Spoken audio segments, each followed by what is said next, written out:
Well, 2009, you're 37 years old. So amongst all this international attention to MS-13 and the FBI task force and everything else like that, you get arrested along with 8 others on RICO charges.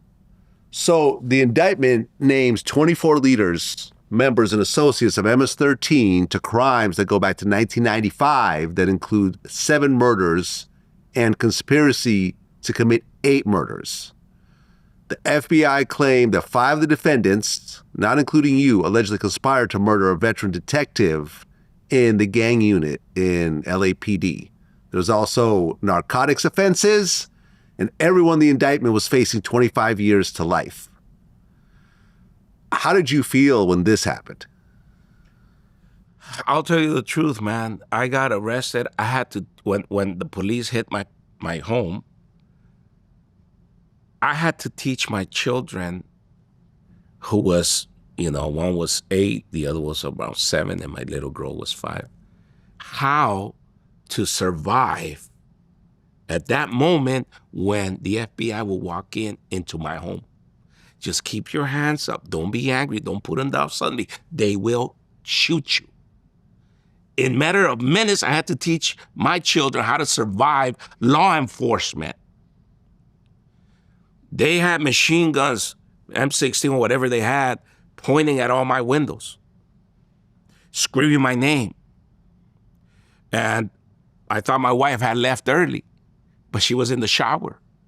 And I told my children, I'm gonna walk out, okay? It's a mistake, I'll be home later.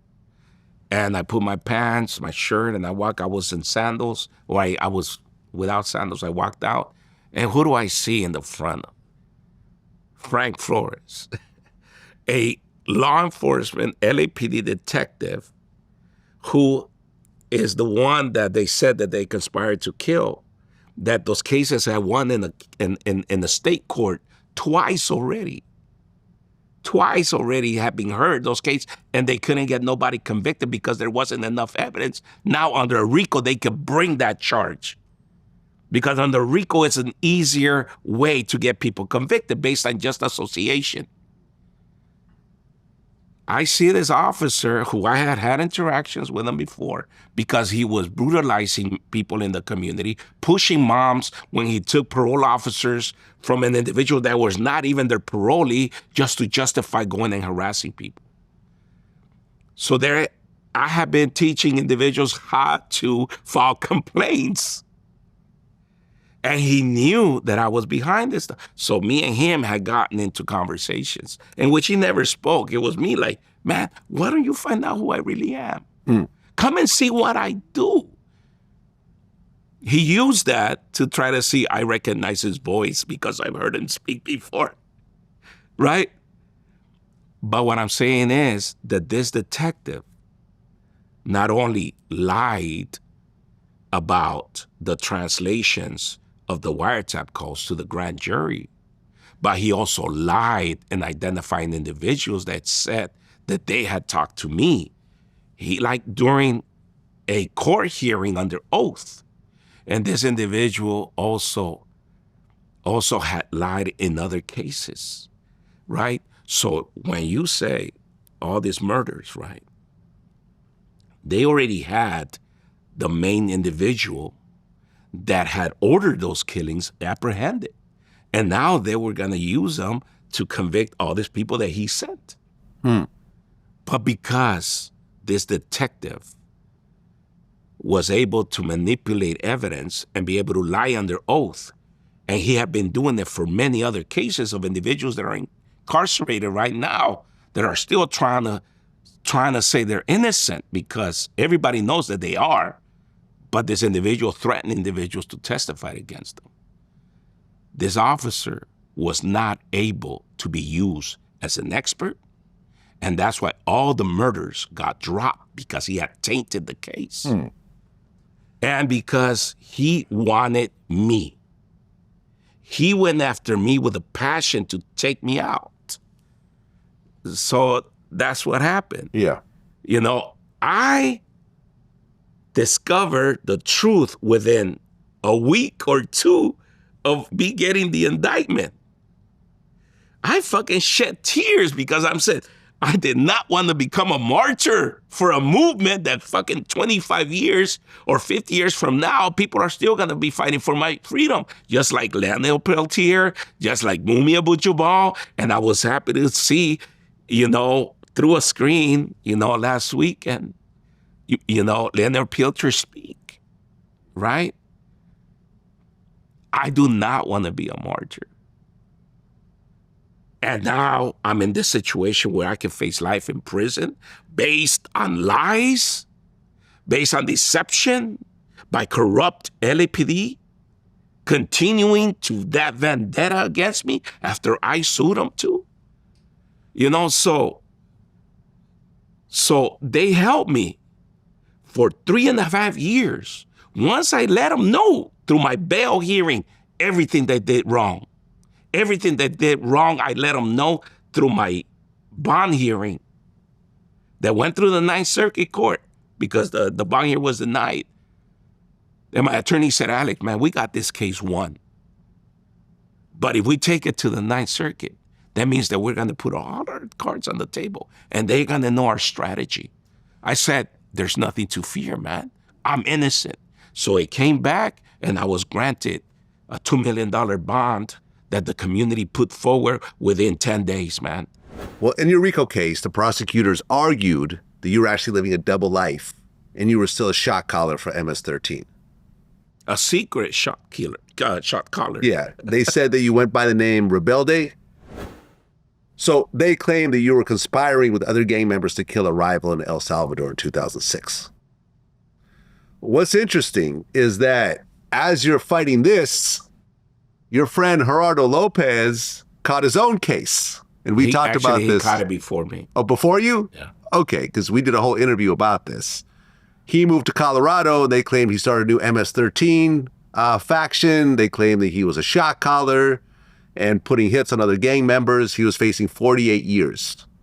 Ultimately, his case was dismissed, and all charges were dropped. Mm-hmm.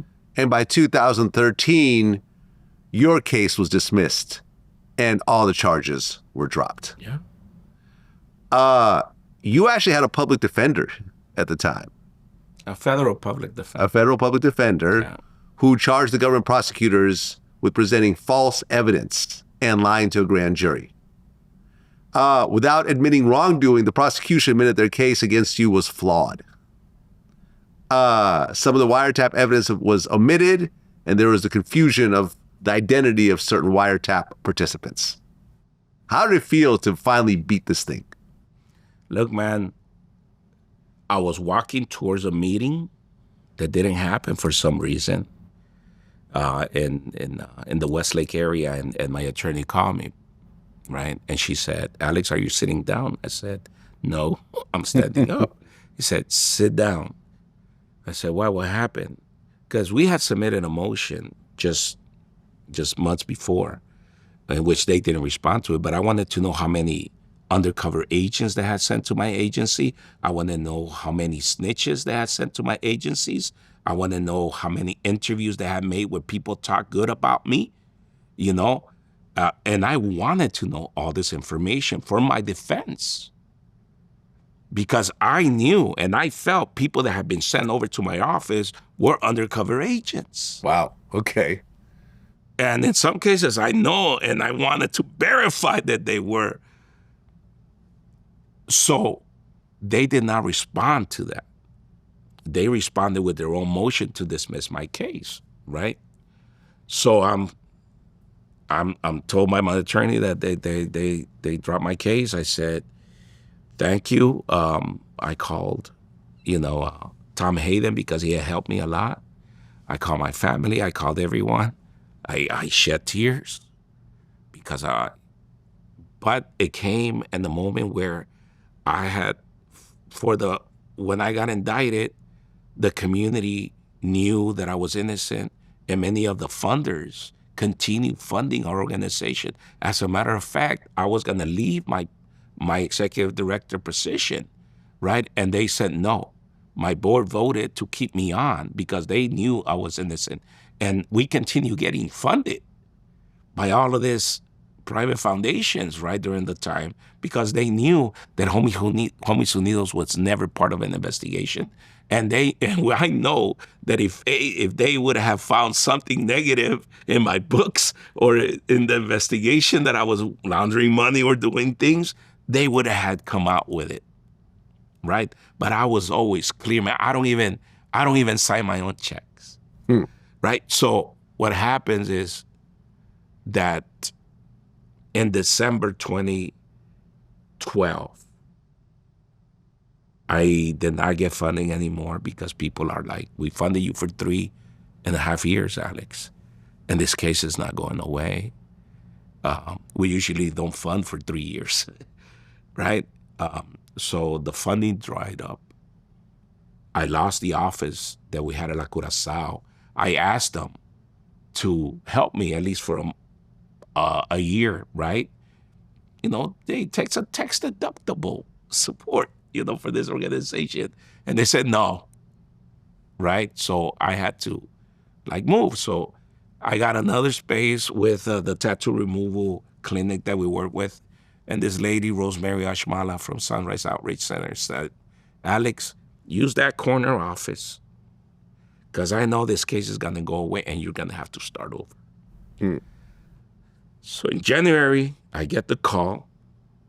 The following day, I went to the office and I told Rosemary, I must start over. With no funding, nothing. I lost all the staff. I lost all the funding. And what I did was to just start typing again. I started with nothing. And now we have over 35 employees. You know, giving a second opportunity to all these folks that needed what I would have needed back in my days. We got programs for immigrant youth coming in here so they don't fall victims of the bullying, so they understand that there's a support system around them. Yeah. For familias, you know, that have loved ones in prison, that we help them deal with how to visit them, to help those immigrant lifers also get a chance as a second. So we have multiplied. But yes, it was traumatic. Yes, it hurted me, you know. And I'll tell you one thing, maybe there would have been, you know, some of those folks that were accused of some of those crimes, if only for a corrupt cop that wanted me in that fucking indictment. He probably would have gotten everyone else convicted. But because he came and lied about me, about trying to get me, you know, and that's where, you know, we need to focus on.